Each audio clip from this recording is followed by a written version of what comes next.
গাবতলী উপজেলাধীন কাগোয়েল দক্ষিণপাড়া গ্রামে দুষ্কৃতিকারী আবু আসাদকে গ্রেপ্তার করে শাস্তির দাবিতে মানববন্ধন করে পীরগাছা, সোনারায়, কাগোয়েল ও রামেশাপুর এলাকাবাসী। পীরগাছা বন্দরে এ মানববন্ধনটি করা হয়।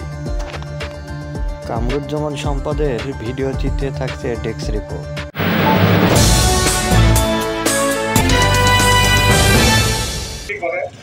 আমি ওনাকে বললাম, টাকা এই যে এগুলো লেখালেখি করতেছে এগুলো তো বিএনপি করেন, দল করি, একটু দেখেন তো চিন্তা ভাবনা করে এগুলো না লেখার টাকা যায় না। উনি দোকানের ভিতর জায়গা আছে, আমি ভিতর দোকানের বাইরে। ওই আমার কথা কোনো পরিবর্তন না হঠাৎ করে উত্তেজিত হয়ে তুই চাঁদাবা, তুই সন্ত্রাসী, আমি এই কথাই বলছি। এই কথার প্রেক্ষিতে ওই কালকে আগামীকাল আমার বিরুদ্ধে সংশোধন করছে, আমি চাঁদাবাদ, সন্ত্রাস। আমি ওনাকে বলছি, একটি লোক আমার 4টে ইউনিয়নের সাথে সম্পৃক্ত, সব নেতা কর্মীর সাথে এবং জনসাধারণের সাথে মেম্বার হিসেবে আমার সম্মান করে, সবার সাথে সম্পৃক্ত। আমি ওনাকে বলছি, 4টে ইউনিয়নের একটি ব্যক্তি থেকে যদি আমি 10 টাকা নিয়ে থাকি, আপনি প্রমাণ করতে পারেন, আমি দল করবো না, ইউনিয়ন পরিষদ ছেড়ে দেবো, আমি সবাই ইচ্ছায় আপনার কাছে মাপ চেয়ে চলে যাবো। উনি আমার কথা না বলে ওই সাংবাদিক সম্মেলন করছে, আমার বিরুদ্ধে আমাকে হেয়পূর্ণ করছে এবং আমার বিরুদ্ধে অত্যন্ত গালিগালাজ ফেসবুকের মাধ্যমে প্রচার করছে। আমি এই জন্য আজকে আমি মানববন্ধন আয়োজন করি।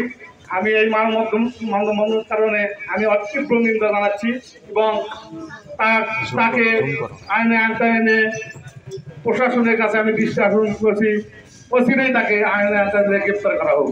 আমি তাকে গ্রেপ্তার দাবি জানাচ্ছি। এই আসাদ বিএনপিতে আসছে একমাত্র তার উদ্দেশ্যই ছিল মানে মামলাবাজ। সে একটা স্কুলে বিতাড়িত হয়েছে, সেই স্কুল কেন্দ্রিক স্কুলে জায়গা পাচ্ছে না দেখে উনি বিএনপিতে এসেছে। বিএনপির একটা ছায়াতলে একটা অবস্থান নিয়ে শুধু মামলা করার জন্য এসেছে। আর এই মামলা এখন তিনি বিএনপির লোকের বিরুদ্ধেও করতেছে। তাই আমরা তার এই মামলাবাজকে গ্রেপ্তার চাচ্ছি, যেন তার এই কর্মকাণ্ড থেমে যায়, বন্ধ হয়। এই যে আবু আসাদ আপনার এসআই, ওসি সহ বিভিন্ন লোকের মাধ্যমে মামলা করতেছে, আপনার এলাকাবাসী যে বিষয়টা আজকে মানববন্ধন করে, এটা এতদিন পরে করলেন, ঘটনাটা আরও আগে। তার বিরুদ্ধে সেই দড়িপাড়া স্কুলে মানববন্ধন হয়েছে, মিছিল হয়েছে, অনেক কিছু হয়েছে, কিন্তু এই ব্যক্তি তার লজ্জা নেই। মানে বিএনপির দোহাইতে বিভিন্ন জায়গায় সেই এই ধরনের কর্মকাণ্ডগুলো করে আসতেছে। আমরা বিগত দিনগুলোতে দেখেছি, বিভিন্নভাবে তার সঙ্গে আমরা কথা বলার চেষ্টা করছি, কিন্তু উনি নিজের মতকেই সবসময় প্রাধান্য দেয়, অন্যকে মানে গ্রাহ্য করে না, সেটা বড় নেতা হোক ছোট নেতা হোক। বাকি কথা আরেকজনের সেকেন্ড। ছাত্রবেলায়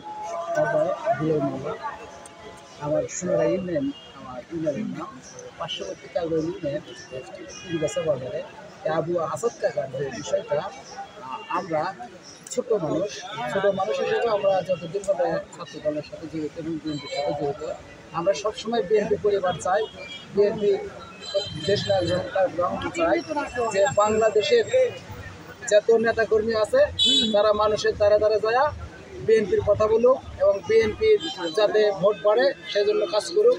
আমরা দিন রাত পরিশ্রম করে, আমরা যারা দলকে ভালোবাসি তারা আমরা দিন রাত পরিশ্রম করে, এবং কিছু কিছু মানুষ যে ব্যক্তির সাথে যে দলক ব্যবহার করে দলের বদনাম ছড়ায়, এদেরকে আমরা মানে ঘৃণা করি এবং এদের বিরুদ্ধে সাংগঠনিক ব্যবস্থার দাবি করতেছি আমি ছাত্র দলের পক্ষ থেকে।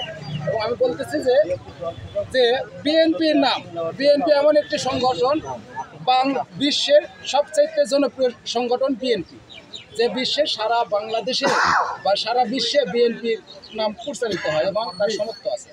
আমি মনে করি বড় দল, তার মধ্যে মতভেদ থাকতে পারে, গ্রুপিং থাকতে পারে, কিন্তু গ্রুপিংয়ের ঊর্ধ্বে ব্যক্তির সাথে দল বড়, দলের সাথে দেশ বড়। তারেক রহমানের একটাই স্লোগান যে দেশ বাঁচাও, মানুষ বাঁচাও। এই স্লোগানকে বুকে ধারণ করে আমরা যুবদল বিএনপি গাবতলী থানা বিএনপির সভাপতি জননেতা মোর্শেদ মিল্টনের নেতৃত্বে আমরা সর্বক্ষণিক মানুষের সেবায় নিয়োজিত আছি। এই আশাবাদ ব্যক্ত করতে আমি আমার সঙ্গে সেটা না, সে দলীয় লোক, এটা আমরা জানি, কিন্তু দলীয় লোক হয়ে দলের নাম ভাঙে কেউ বিজনেস করলে এটা মানে দল এর দায়ভার নেবে না। তারেক রহমান বারবার কষ্ট কথা বলতেছে, ফেসবুকে তেজাজ ছাড়ছে, বারবার তারেক রহমান কষ্ট কথা বলতেছে, দলের বিরুদ্ধে কেউ কাজ করলে দল তাকে অব্যাহতি দেবে এবং দল তার কোনো দায়ভার নেবে না। এমপির কাছে ওনার এগেনস্টে কোনো অভিযোগ দায়ের করছেন কিনা বা করবেন কিনা, এরকম কোনো আপনার পরিকল্পনা আছে? জেলা বিএনপির কাছে কিংবা উপজেলা বিএনপির সাহেব আছে, আমরা তার কাছে জানাবো যেন এই আসাদ সাহেব অনেক দুর্নীতি করছে, তার বিরুদ্ধে অনেক কর্ম আমাদের কাছে আছে। সে আমাদের সকল নয়, সে আবেশা ইউনিয়নের যুবদলের সিনিয়র যুগ্ম আহ্বায়ক, তার বিরুদ্ধে মিথ্যে চাঁদাবাজির দাবি করছে, সে চাঁদাবাজ, তার বিরুদ্ধে অনেক মামলা করা আছে, সে এখন ত্যাগী নেতা। সেই আসাদ সাহেবের বিরুদ্ধে আমরা দল থেকে তার যেন বহিষ্কার করে, সে একটা আমরা তার কাছে সুপরিষ্কার যাব, সে যেন দল থেকে তার কাছে একটা বহিষ্কার করার একটা সিদ্ধান্ত নেয়। এইগুলো আমার বক্তব্য। ভাই খুবই ছোট্ট করে একটা প্রশ্ন, বিএনপি এখনো ক্ষমতায় যায়নি, আপনাদের লড়াই এখনো চলমান, আপনারা নিজেরা যুবদল করছেন এবং বিএনপি নেতার বিরুদ্ধে আপনাদেরকেই মানববন্ধন করতে হচ্ছে, তাহলে এটা আসলে আগামীতে কি জানান দিচ্ছে? এটা আসলে জনগণ আসলে বিএনপির উপর থেকে মন উঠে যাবে। এখানে আমাদের হচ্ছে একটা গোয়ালে দুষ্ট গরু থাকে, আমরা সেই দুষ্ট গরুর জন্যই আমরা লড়তেছি, আমরা সেখানে দুষ্ট গরুর জন্য তো আমাদের কথা সেটা আমিও যদি হই, আমার বিরুদ্ধেও দল থেকে যেন অ্যাকশন নেয়, এই বলে আমার বক্তব্য শেষ করছি।